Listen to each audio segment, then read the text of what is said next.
In 1948, although the Jews had a lot of conflict and a lot of trials, they finally had an amazing victory at the end, and they were able to form the State of Israel. But ever since then, the Arab nations were annoyed and wanted that land back. Since 1948, wars had continued against Israel's independence. Finally, we arrived to the Six-Day War. President Nasser of Egypt blocked Israeli ships and hoped to take over Israel. Eventually, Nasser gained an alliance with Syria, Jordan, and Iraq, all against Israel.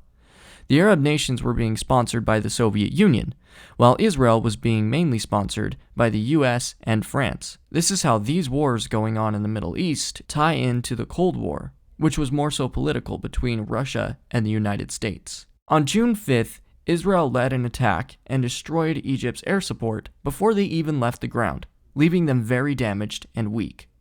Jordan then launched a ground war against Jerusalem and was outmatched. At the end of the Six-Day War, Jerusalem took the Gaza Strip, the Sinai Peninsula, the Golan Heights, and the West Bank of Jordan, including East Jerusalem.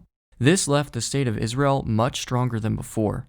Then we move on to 1990 and the Persian Gulf War. Saddam Hussein, leader of Iraq, wanted Kuwait and claimed it was originally part of Iraq. On August 2, 1990, Saddam Hussein launched a surprise attack. He seized Kuwait in just a few days.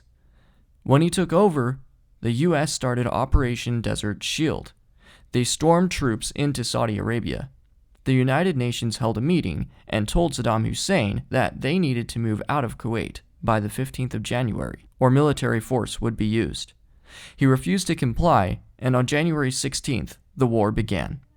Operation Desert Storm had started. New tech was used by the US and other countries that Iraq did not have. Taking out their air force and strongholds was much easier for the countries against Iraq because of the technology advances that they had. Desert Storm went very well, and they succeeded. Next was Operation Desert Saber. It was time for the ground attacks to begin. After a few days, Kuwait had been liberated from Iraq, and the war was over. Islamic terrorism continued to invade the world. War has seemed to never cease past the time of 1990. I hope that you enjoyed learning about Middle East and European history. This was really interesting for me as I studied this. You can start to learn patterns over events to help you better understand what might happen in the future. I hope that we all can learn from what has happened in the past and grow and progress in the future. Thank you so much for taking your time to watch this video, and I hope that you have a great day.